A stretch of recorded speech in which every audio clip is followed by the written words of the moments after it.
Welcome to On Your Own Terms. I'm Patty Talbot, and this is the place where we learn together what it takes to change the world on our own terms and in our own special way.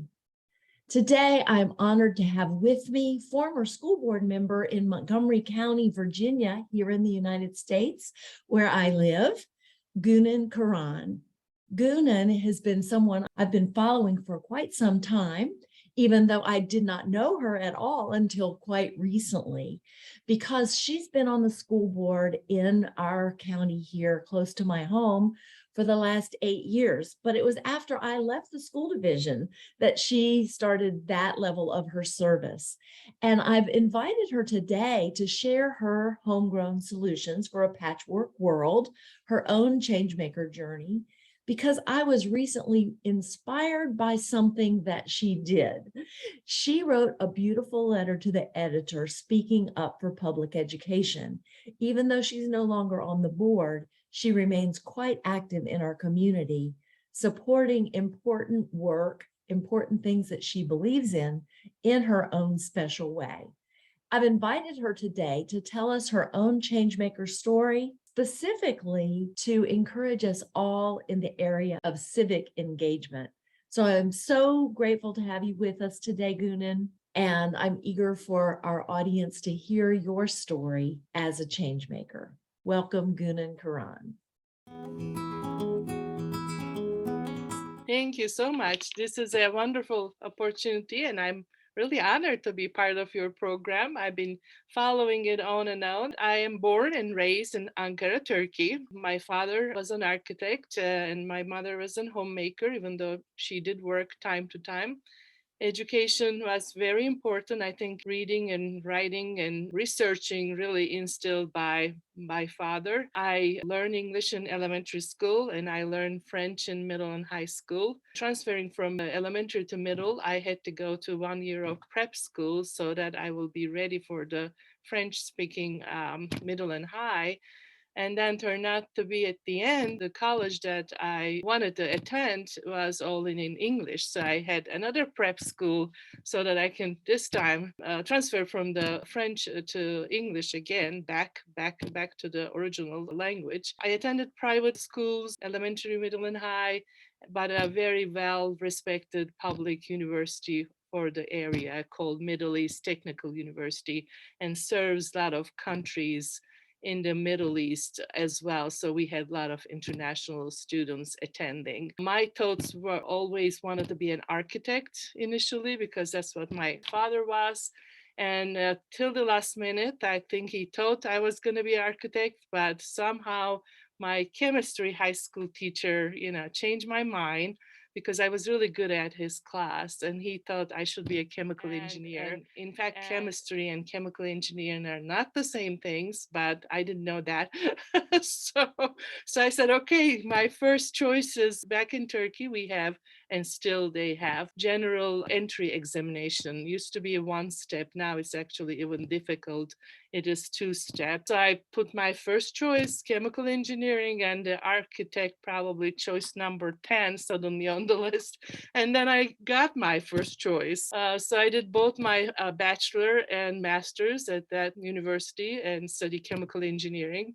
So when I was about to finish my master, and how it happens is you stay in your college and then at the same time you do teach tutorials for the students and grade some material for your professors. So you actually work. So there is a salary associated. I also wanted to pursue PhD. So because some of my earlier colleagues and friends, went to US for PhDs. But I was also well sheltered. I lived in the house till I was 26. My mother mostly didn't really let me go anywhere. I mean, I hardly went with the friends parties and trips, and actually the graduating year before my bachelor's we had to have one trip that we have to go to an industrial site before we graduate. So that was even a tough Well, I had to because that was part of the graduation deal. So she didn't have much choice. But if she had her way, probably I wouldn't be able to go that too. So, that was my circumstances. And I had brother, but he is 13 years younger than I am. So, raised pretty much by ourselves in a silo. But in the meantime, my husband back at University of Maine at that time, and he was the graduate coordinator for University of Maine. He came to my college because he wanted to visit one of his colleagues from his college years, and also wanted to interview a couple graduate student candidates for possible PhD programs. So, of course, without knowing that he's going to be my husband, I attended that group of meetings, and I got all the brochures, and I didn't know where University of Maine is, and I didn't know where Orono. In fact, I couldn't find it on my maps in Turkey where the Orono is. Things worked out the way they worked out. I got admitted to University of Maine, but then relationship build, and ending up I got married as well. So I arrived US as a student and also as a wife. First time leaving the house, first time leaving the family, and also leaving a city of 3 million to arrive at town for 8,000, and the 10,000 students and 8,000 folks. So that was quite a change. But because I was in the program, very busy with the PhD program, again, my passion is really reading, writing, learning. So it was just very natural way of adapting this very small town, and life was very easy. At the end of a couple of years, you really know everyone with the first name basis. You can walk everywhere.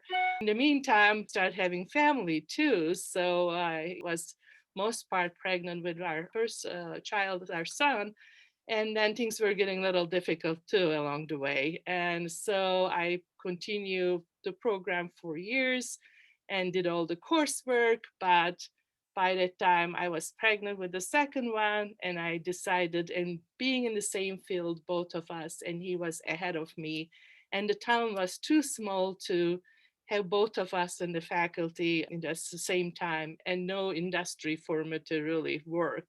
And I always wanted to raise family and have kids. So I said, okay, I think it's time to give a break. So I left the program, with the thought that that time I can come back. But of course, in the meantime, I got really involved in the community. And then, of course, our son became a kindergarten age. So that's where my public education in the US eye-opening came into picture. I started going to his classes, volunteering, and I realized how big a spectrum is in a classroom, how big the changes are, how hard the teacher's job to accommodate and meet all the students where they are. So it was quite an eye opener. And then I decided, okay, I gotta help them as much as I can. So initially it was a room parent doing the parties and cutting and pasting and photocopying. Then I started doing the PTAs and PTOs and some on-site search committees, and they were thinking about full day kindergarten. So I was on the committee at that time. The kindergarten was half day back then. And then there was like a multi-age classroom rotating the same teacher, first and second grade, and then school improvement committee forums. I was on that. So I was really, really involved for the first 7 years or so when we were in Maine, because I was actually very shy. I mean, I learned the language, but speaking the language, not the same, I mean, as the reading the books in that language. First couple years, I was not talking, just shaking my head. I mean, I of course understand, but so I was not as brave, as chatty as I am right now. But being involved in the community, the public library, we spend so much time with the kids, with all the story times and things like that. And also being in school opened me up. Back to year 2000, we moved to Blacksburg. The kids were in 2 schools, and then at one point in 3 schools. So I cover all the PTAs and PTOs. At one time, I think I was president in 2 and secretary on 1. So except I think treasurer position, I don't like to deal with money. I did all the positions possible. I did fundraising. I was a band chaperone. I was a secretary. and all three, and then the president and all three at one point. The youngest one was senior. I was thinking about, at that time I was friend with Phyllis Alberton, and I realized she is considering not to running again. So I said, maybe this is the ultimate goal for my involvement. Now I don't have anybody in the school. I won't worry about so much conflict of interest or doing things for my own kid, but I will be still very close. So that's how I ran. And then of course I did the second term, and I'm very thankful for that involvement. It was interesting because I only knew three Blacksburg schools out of 20. So again, it was a big eye opener how diverse the county is, how diverse the communities, and how their needs are different, sizes are different. So my first thing was like, I gotta learn all those. So, make the priority beginning of the school year to visit all the schools. Otherwise, you won't know. While you're making the decision, you won't know where they're coming from. But it's just the communities are different, sizes are different, and the needs are different. Farmland and university town. When I was growing up, there was not much diversity per se. I mean, it's all the same language speaking, all white individuals, even though there were different dialects in the different parts of the country, but I really didn't travel much within the country. I grew up in the Ankara, which is the capital city, and then I traveled a little bit to Istanbul. It is a little more diverse and cosmopolitan because of the size and because of the tourist attraction place. And then I had some summer vacations because my grandparents were there in the coastal town of Izmir by the water. Obviously, Ankara was far away from water, so this was a summer place. But I really didn't know what diversity is back then. And then, of course, move forward, we came to Orona, Maine 35 years ago. That place was very, very non-diverse also. It was very white and just a very small town, and very actually conservative small town in a so sense. It wasn't a diverse place either, and the school system wasn't inclusive either. So I really didn't see that diversity, like a special education inclusion, different color of skin, and everybody is pretty much similar. Even though it was a university town at that time, we were the only people from Turkey. There were no other Turkish students. Of course, then, move forward, coming this area, I think I learned diversity then, not just in, Blacksburg being the college town and diversity that way, but also school system, the communities being different. And then, of course, having the special education and inclusiveness in school, that was an eye opener too. It made me a better person because now I am very good at listening and seeing and putting myself into their shoes and what their needs to be. And I don't think I would have done that otherwise. And also in conversations for the leadership style, I am always non-combative.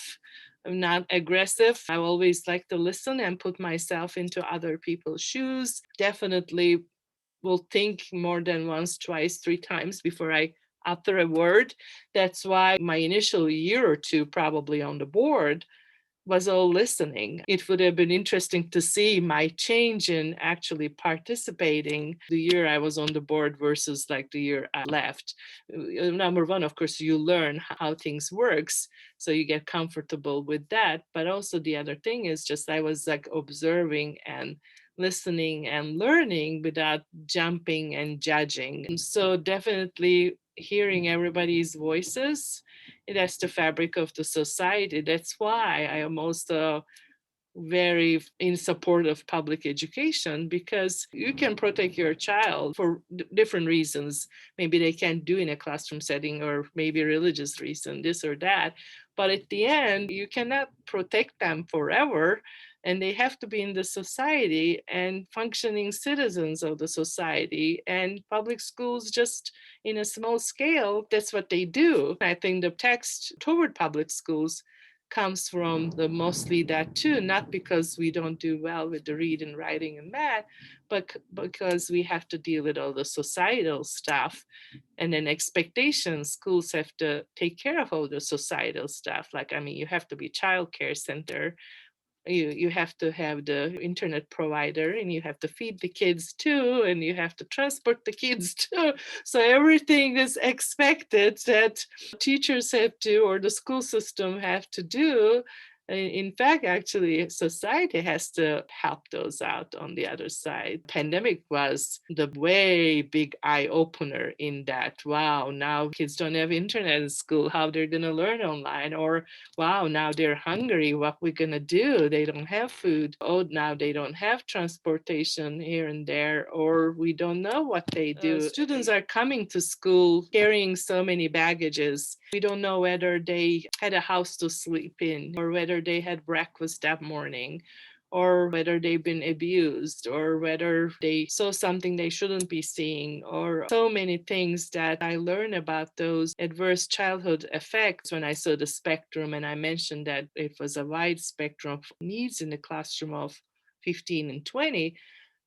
My initial observation was, oh, they don't read in the same level, or they don't write in the same level. And, some is a little slower, some is a little however. But then I learned that, wow, they are different, because not just in the reading, writing, but because they're hungry, or this and that. So much support, I think, needed in the school system, not because just having a teacher to teach and read and write. And if they don't get to that, of course, we just test them with SOLs and decide on that. I think just the providing extra support for mental health, for all the other needs that actually I believe society has to take care of, not to expect from public education.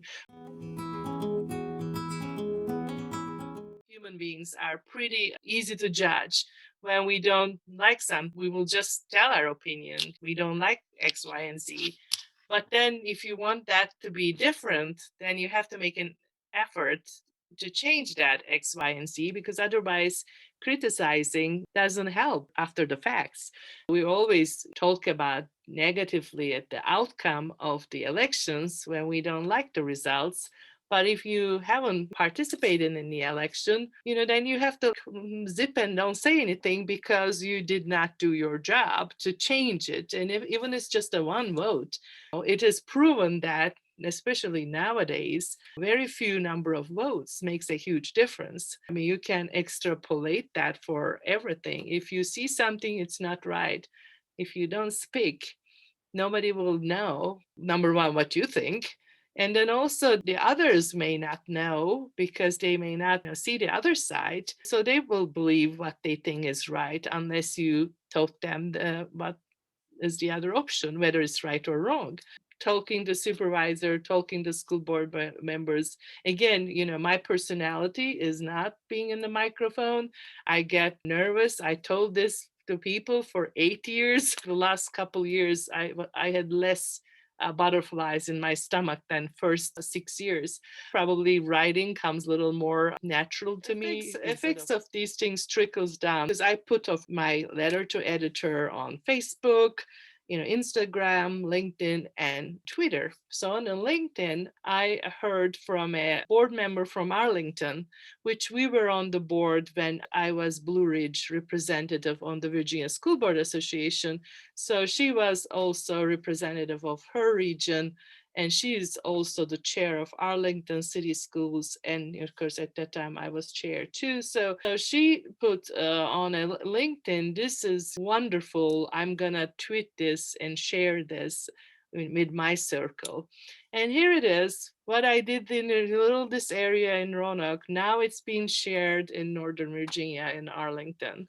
So that's how ripple effects happens. Wow, now it goes around the Arlington area. Maybe somebody else that she knows will share it too. So as a personality that is not actually very aggressive or confrontational, I'm not gonna go and protest, pick up signs, go and defend something, but still you can make a difference whichever way you're comfortable with. And I think I found it at the writing, I can do that. And realizing actually can be pretty effective too. If you don't see something the way it's supposed to be, you gotta go after it. I definitely believe in research and in continuing education. And I think we all have to keep learning and keep reading. And now, of course, with maybe because of COVID or because of the political climate, I find myself more like I need to write the Roanoke Times and straighten things up.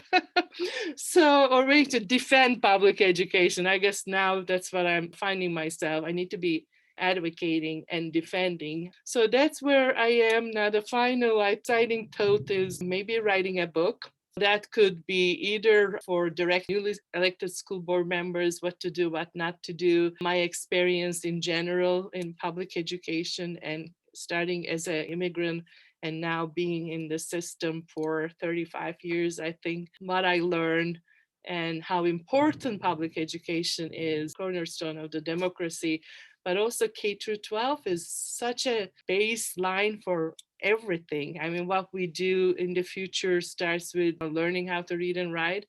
I mean, even if you're an artist, you still have to read and write. If you're a scientist, you still have to read and write. I mean, those basic skills and the skills to communicate and take turns and listen. It all starts in elementary and afterward. And also, I realized along the lines that not everybody knows about public education. So I always say, I think I have to educate public on public education. So that I think has to be my goal because a lot of people, whether they have their kids in the school system or not, they don't necessarily follow unless there's a really one hot topic that they have to be against. So before that all that happens, it will be nice if they have some kind of a knowledge that this school system, like for MCPS, it's like a 10,000 students we're dealing with, 2,000 employee we are dealing with. It's a big system. We have 20 buildings, and it's amazing how many people actually don't know that, And I can see that happening too, because I didn't know either. For me, number one, I didn't even know Montgomery County exists in the sense that I had Blacksburg zip code and my kids went to Blacksburg schools. So I thought, that's it. So know that, you're under the umbrella of Montgomery County and, public has to be educated. So I think I see my job is, I don't know which form it will evolve at the end, but my job is continue to educate wherever I go. And of course, say that our school system is still one of the best. So while all the negatives are thrown, your way, try to defend our teachers and educate regarding our schools. So thank you, Gunin. I am again inspired and moved by your work and your way of being in the world. You've been a gentle voice, but a powerful voice for public education for years, ever since your own children started to school. And you continue to be now, even though they are grown and you're no longer a board member. In fact, what inspired me to invite you today is something that I've shared with you that I want to tell the audience about. Your letter to the editor really got me thinking about my own role, since I no longer work for the public school division or the university close by. But I thought, if Gunin is still speaking up for public education and writing letters to the editor and telling people what she thinks and what she's learned through her years working on behalf of public education, what kind of change maker would I be if I didn't do the same? And a call came out a few weeks ago for folks to come and speak to the Board of Supervisors in our local county. And that is something that makes me quake in my boots, getting up in front of a board like that. But because of your letter, I could be silent no longer. And I worked on my own comments to share with the Board of Supervisors this week.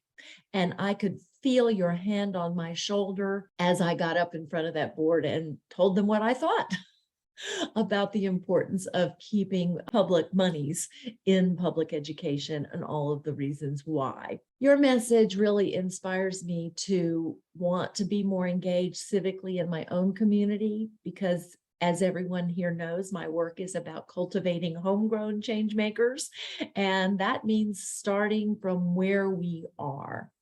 Your model has given us a perfect example of the Changemaker Journey framework that you know is all about homegrown solutions for a patchwork world. And I also often frame it as being, doing, connecting, and reflecting by sharing your story of your homegrown beingness from Turkey to the United States to raising your own family and getting a perspective on public education that led you into some very active doingness, first as a volunteer and then as a very active PTA officer and leader in our community. And you didn't shy away when the opportunity came to you for public service on our school board and even chairing that board for a number of years. You spoke so beautifully to your connectedness and all that you learned about the diversity across our school division, but also the strength of that diversity and how raising our diverse voices by connecting generously with people different from ourselves allows us to get new perspectives that we need when we're trying to make good decisions for everyone in this democratic society. And your reflectiveness is modeled, I hope you see, in the way that you have given a powerful example of how to stand up and use your voice or your pen to say something that you believe in. And I really think your emphasis on research and gathering your information and your facts behind you before you speak is something that we could all use as a positive example in today's society when so many of us are just spewing off from the top of our heads and creating opinions based on what we hear without the actual data behind us. And you've been a powerful example of reflecting out into the world how to both use your voice, but make sure that it's an informed perspective. Your example, I hope you see rippled out to me. And I'm hoping that by using your example, people will also feel inspired to take action in their own communities, in their own way. Thank you for being with us today, Gunin. Wherever you're tuning in from around the world, we welcome you on Fridays. You can see Gunin's example of her letter to the editor here in case you're looking for a model for how to get started if you have an issue in your own community that you would like to address. And I'd also like to celebrate something else that I read just this morning that Gunin is active in. She's a big supporter of something in our community called ACE, which is Access to Community College Education. You may have something similar in your own community that supports people in continuing their education past high school and into higher education through your local community college system. Our local dialogue on race has been active in getting the ACE program in our community, and through fundraising efforts and community support, we've made it possible in this community to make sure that every student that qualifies, and to qualify, they have to have a reasonable GPA, can actually attend 2 years of community college tuition free. They do have to apply, but everyone that applies that's from our community and has the appropriate GPA and is willing to do the associated community service work can have their community college education paid for. It's a wonderful initiative that also partners with our local law enforcement, because one of the things that we've learned through our law enforcement initiatives and things that have been happening around the world, and especially in the United States recently, is how important it is for law enforcement to reflect the community in which people serve. And so ACE program is one of the ways that our community has tried to address that issue and that need. Now, people going into the ACE program do not have to go into law enforcement, but our law enforcement program is a big supporter of the ACE program. Until next time, may you be grounded in your beingness, guided in your own doingness, generous in your connectedness, and inspired in your reflectiveness, so you can change the world on your own terms. I'm Patty Talbot. I'm always learning, and I know you are too.